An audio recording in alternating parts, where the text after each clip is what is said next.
आप सबका स्वागत है आपके अपने YouTube channel Faraz study group में। जैसा कि आप लोगों ने अपने पिछले लेक्चर पे देखा होगा, तो इस जो आपका सेकंड चैप्टर है ट्रिग्नोमेट्रिकल रेशियोज और स्टैंडर्ड एंगल्स, इसका आपको पहला लेक्चर पढ़ाया गया था, जो कि आपकी वो टेबल दी हुई थी पूरी, जिसमें आपको डिटेल में साइन, कॉस, टैन, कॉट, सेक और कॉसेक के बारे में छह उसकी जितने भी सारे एंगल्स होते हैं 0, 30, 45, 60, 90 सारी पूरी आपको टेबल बताई गई थी। कैसे याद करना है वो मेथड भी आपको बता दिया गया। ठीक है, अब आपको अगले कुछ लेक्चर्स में इस चैप्टर का आपको क्वेश्चंस करवाए जाएंगे। तो उसका जो पहला पार्ट है क्वेश्चंस का, उसमें आपको दिए रहेंगे स्टैंडर्ड एंगल्स। स्टैंडर्ड एंगल्स मतलब 0, 30, 45, 60 या 90। ठीक है, तो उसका कोई पहला क्वेश्चन है कि अगर थीटा 30 डिग्री है तो आपको वेरीफाई करना है कि cos 2 थीटा किसके बराबर है, 2 cos स्क्वायर थीटा माइनस 1 के बराबर है। ठीक है, ये देखिए, तो हमने आपको वेरीफाई करना है कि LHS बराबर RHS है। तो देखिए हमने यहाँ रख दिया cos 2 थीटा, तो 2 into 30 equal to 2 into cos। देखिए हम cos स्क्वायर थीटा को we can write cos square theta as cos theta whole square, यानी हम cos स्क्वायर थीटा को लिख सकते हैं कि cos थीटा का होल स्क्वायर। तो हमने वहाँ ये लिख दिया 2 into cos theta whole square minus 1। अब ये cos 2 इंटू 30 था, तो 2 इंटू 30 कितना होता है 60, यानी cos 60 बराबर 2 इंटू cos थीटा की वैल्यू क्या थी 30, तो हमने रख दिया cos 30 का होल स्क्वायर माइनस 1। cos 60 क्या होता है 1/2 होता है, तो 1/2 इक्वल 2 इंटू cos 30 क्या होता है √3/2, तो √3/2 का स्क्वायर माइनस 1। इसका फिर वैल्यू रख करके 1/2 इक्वल टू 1/2 बराबर हमने दिखा दिया। यही हमको वेरीफाई करना है। देख लीजिए,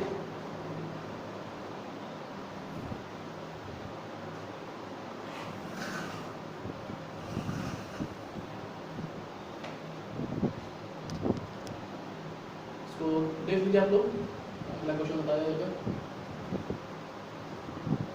ठीक है, दूसरा क्वेश्चन ये है आपका कि अगर 2 थीटा एक्यूट है, मतलब एक्यूट मतलब पता कि वो एंगल 90 से कम होगा। ठीक है, तो अगर 2 थीटा एक्यूट है तो और दो चीजें दी गई, तो 2 थीटा एक्यूट दिया हुआ है और 2 sin 2 थीटा बराबर √3 दिया हुआ है। आपको क्या निकालना है, थीटा निकालना है। ठीक है, एक चीज मैं आपको बता दूं कि देखिए कोई चीज एक्यूट अगर एंगल दिया हुआ हो तो एक तो रूल कंफर्म है कि वो आपका 90 से कम होगा। ठीक है, लेकिन अगर 2 थीटा भी एक्यूट है, तो थीटा स्टैंडर्ड एंगल्स कौन कौन से होते हैं, 0 होता है, 30 होता है, 45 होता है, 60 होता है, 90 होता है। ठीक है, अगर आप थीटा 45 ले लेते हैं तो 2 थीटा कितना हो जाएगा 90, क्या वो एक्यूट रहेगा नहीं। थीटा आप 60 ले लेते हैं तो 2 थीटा क्या हो जाएगा 120 नहीं, और वैसे ही 90 केस में होगा। लेकिन अगर आप थीटा 30 लेते हैं तो 2 थीटा कितना होगा 60, वो एक्यूट है। थीटा 0 लेते हैं तो 2 थीटा 0, वो भी एक्यूट है। तो इसका मतलब एक तो कन्फर्म है कि थीटा या तो 0 डिग्री होगा या वो 30 डिग्री होगा। ठीक है, अब देखिए आप निकालते हैं। आपको दिया हुआ था कि 2 sin 2 थीटा बराबर √3, तो आपने इसमें से ये निकाला कि sin 2 थीटा बराबर √3/2, तो उधर नीचे हम ले आए। ठीक है, अब देखिए हमको थीटा की तो वैल्यू पता है कि sin थीटा का √3/2 होता है, लेकिन sin 2 थीटा कब होता है दिस वी डोंट नो। तो उसमें हम क्या करेंगे, अब हम लोग कुछ इसमें सब्स्टिट्यूशन करेंगे। क्या करेंगे, लेट 2 थीटा बराबर अल्फा है। ठीक है, एक हम सब्स्टिट्यूशन ले लेंगे कि 2 थीटा बराबर अल्फा है, तो क्या हो जाएगा sin अल्फा बराबर √3/2। अब हमें पता है कि √3/2 किस पर साइन का होता है 60 में, तो यानी sin अल्फा बराबर sin 60, इसका मतलब अल्फा कितना है 60। अब अल्फा क्या था 2 थीटा, तो 2 थीटा बराबर 60, तो थीटा बराबर 30, जो मैंने पहले क्वेश्चन की शुरुआत में आपको बताया था कि थीटा या तो 0 होगा या 30 होगा, वही निकल के आया। ठीक है,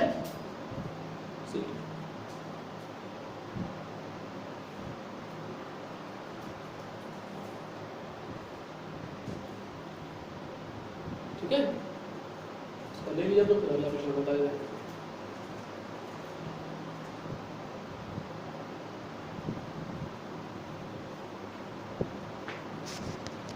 ये आपका तीसरा क्वेश्चन है।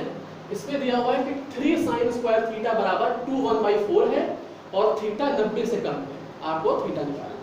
ठीक है, देखिए तो ये चीज आपको दी हुई गिवन कि 3 sin स्क्वायर थीटा बराबर 2 1/4, तो हमने उसको लिखा। अब 2 1/4 को हम 9/4 लिख सकते हैं, तो 3 sin स्क्वायर थीटा बराबर कितना हो गया 9/4। तो sin स्क्वायर थीटा कितना हो गया 9/12, 3 नीचे ले आएंगे। तो अब उसको हम कैंसिल आउट करेंगे, 3 से कट जाएगा तो 3/4 बचेगा, sin स्क्वायर थीटा अपॉन 3/4। अब हम दोनों तरफ स्क्वायर रूट कर लेंगे, ठीक है, doing square root on both the sides. क्या मिल जाएगा, sin स्क्वायर थीटा बन जाएगा sin थीटा और 3/4, 3 का तो √3 होगा और 4 का 2 हो जाएगा, यानी sin थीटा बराबर √3/2। अब हमें पता है कि sin कब √3/2 होता है 60 पे होता है, ठीक है। तो sin थीटा बराबर sin 60 यानी थीटा बराबर 60 आपका हो जाएगा, ठीक है।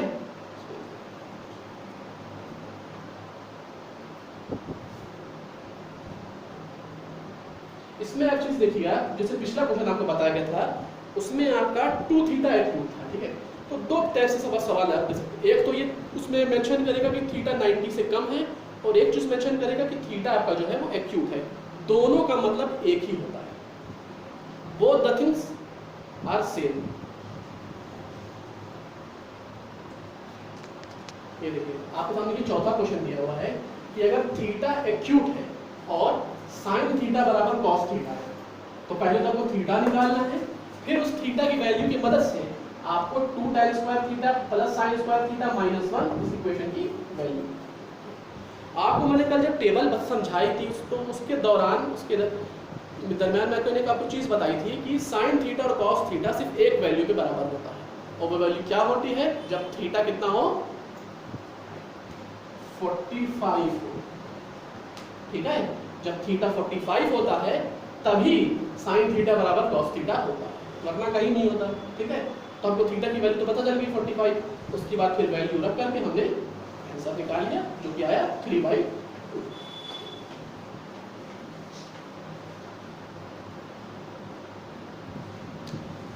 आज आपको क्वेश्चंस की कंप्लीट करवा देंगे इस एक्सरसाइज के, जो उसका सेकंड पार्ट है जो नॉन स्टैंडर्ड एंगल्स होते हैं, उसका इंट्रोडक्शन कल आपको दिया जाएगा, उसका फिर उसके सवाल आपको बाद में लगवाए जाएंगे, ठीक है।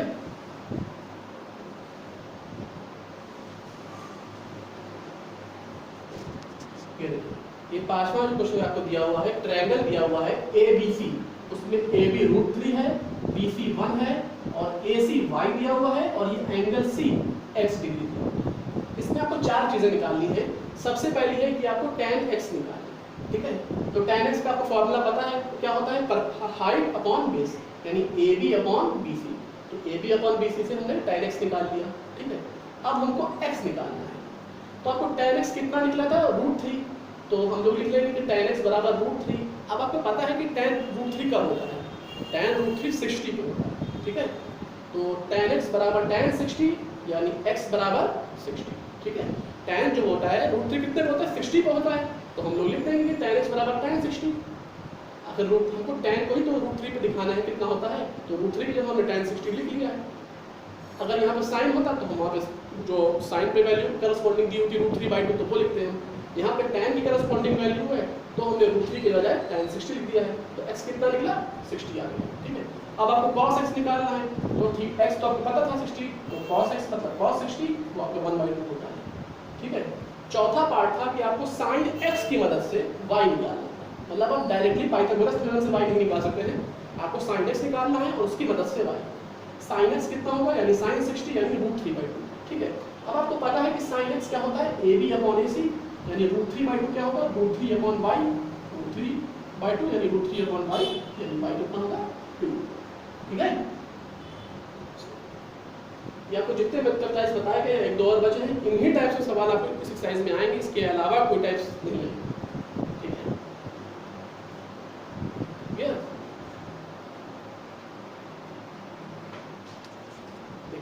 ये छठवां क्वेश्चन आपका दिया हुआ है कि 4 cos स्क्वायर x -1 0 है और 0 इज लेस देन और equal to x less than और इक्वल टू 90, यानी x जो है या तो 0 से आपका मतलब बड़ा है या बराबर है और x 90 से छोटा है या बराबर है।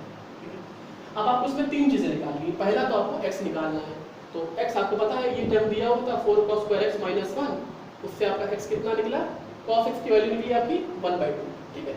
अब आपको निकालना क्या है x, कॉस आपको पता है 1/2 कितने पे होता है, 60 पे होता है, तो cos x बराबर cos 60 यानी x बराबर 60। अब देखिए यहाँ पे देखो कि सेकंड जो पार्ट है sin square x plus cos square x, उसमें मैंने डायरेक्ट 1 लिख दिया। आपको मैंने एक आइडेंटिटी बताई थी कि sin square theta plus cos square theta 1, ठीक है, हमारी आइडेंटिटी है, आपने डायरेक्ट 1 लिख दिया। अच्छा इसको सॉल्व करके लिख दिया, ठीक है। तीसरा पार्ट क्या है, cos square x minus sin square x, तो cos square x minus sin square x, x पता है 60 यानी cos square 60 minus sin square 60, cos 60 होता है 1/2, उसका स्क्वायर 1/4, sin स्क्वायर 60 आपका जो होता है वो होता है √3/2 यानी 3/4 सब पे मिल सकते हैं।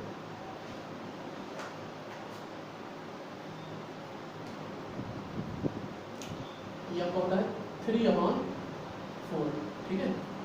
तो आपका ये हो जाएगा -1/2, ठीक है। sin 60 कितना होता है, √3/2 होता है, तो उसका स्क्वायर हो जाएगा आपका 3/4, तो 1/4 माइनस 3/4 वो होगा -2/4 और कट के -1/2 बचेगा। ये पहले इतना पार्ट यहाँ पर है कि यहाँ से बाद इतना उसको, तो ये तीनों पार्ट इसके, ठीक है। इसके बाद एक लास्ट इसका टाइप और बचा है, टाइप 7। इसके 7 टाइप से 7 टाइप के सवाल आपको कम से कम लगवाए गए हैं, कल आपको इसका बता जाएगा, ठीक है। हो गया, ये देखिए आपका ये 7th क्वेश्चन दिया हुआ है कि अगर sine of a plus b बराबर है √3/2 के, और वो किसके भी और बराबर है cos of a minus b, यानी साइन a प्लस b √3/2 है और cos a माइनस b भी √3/2, और a प्लस b जो है आपका वो 0 से बड़ा है लेकिन 90 से छोटा है, और एक और a जो है वो b से बड़ा है, ठीक है। अब आपको पहला क्या इक्वेशन दिया हुआ था कि sine of a plus b √3/2 है, तो आपको हम मान लेंगे कि let a plus b x है, तो साइन x कितना हो जाएगा √3/2, उससे x की वैल्यू 60 निकल आई, और x क्या था a प्लस b, यानी a प्लस b कितना होगा 60, इक्वेशन नंबर 1। दूसरा cos of a minus b √3/2 है, उसमें हमने a माइनस b को y मान लिया है, तो उससे y की वैल्यू कितनी निकली 30, यानी a माइनस b कितनी 30, a प्लस b 60 और a माइनस b 30, ये आपके पास दो इक्वेशन थे। दोनों का हमने साइमल्टेनियस इक्वेशन से सॉल्व किया, तो 2a 90 आया यानी a 45 आया। अब पहले में आपने वैल्यू रख ली, तो b कितना होगा 60 माइनस 45 यानी 15, a आपका 45 आ गया, b आपका 15 आ गया, ठीक है। ये आपका क्वेश्चन था, उसको देखिए। ये जो आपके 7 क्वेश्चन थे, ये 7वां टाइप था। इसके अलावा आपका और कोई टाइप नहीं बचते, ठीक है। और अगर कोई टाइप बच रहे होंगे तो ये चैप्टर ट्रिग्नोमेट्री का सीरीज पूरी खत्म हो जाएगी, 4 चैप्टर्स। तो इसके बाद आपको कुछ लेक्चर्स करवाए जाएंगे, उसमें पूरे ट्रिग्नोमेट्री से जो बोर्ड से रिलेटेड क्वेश्चंस होंगे वो आपको बताए जाएंगे। 3 से 4 जो भी लेक्चर्स टाइम लगेगा उसमें तक आपको बोर्ड से रिलेटेड प्रॉब्लम सॉल्व कर जाएंगे। उसमें हो सकता है आपको बहुत सारे टाइप्स आ जाए, ठीक है। तो जो रिलेवेंट टाइप्स है वही आपको करवाए जा रहे हैं, नॉन रिलेवेंट टाइप्स आपको नहीं करवाए जाएंगे। इसका आप लोग देख लीजिए, ठीक है। हो गया आप लोग का। तो ये आप लोग का इस दूसरे chapter trigonometrical ratios of standard angles का दूसरा लेक्चर था। अगर आपको ये लेक्चर पसंद आया हो तो इसको ज़्यादा लाइक करिए, शेयर करिए, और आप ही लोग की वजह से हम लोग का चैनल अब तक 166 सब्सक्राइबर इस लेक्चर से पहले पहुंच चुका है। जल्द से जल्द कोशिश करिए हम लोग अपने टारगेट पे इसको रीच कर पाएँ, ताकि हम लोग जल्द से जल्द आपके सामने लाइव आने की कोशिश करें, ठीक है। तो इस चैनल को ज़्यादा सब्सक्राइब करिए, और सब्सक्राइब करने के बाद बेल आइकन को दबाना मत भूलिएगा, इससे आपको आने वाले वीडियोस की नोटिफिकेशन मिलते रहेंगे। तो ये वीडियो अगर अच्छा लगे तो इसको ज़्यादा से ज़्यादा कोशिश करिए, लाइक करिए, शेयर करिए, और अच्छा लगे तो कमेंट भी जरूर करिए। Thank you.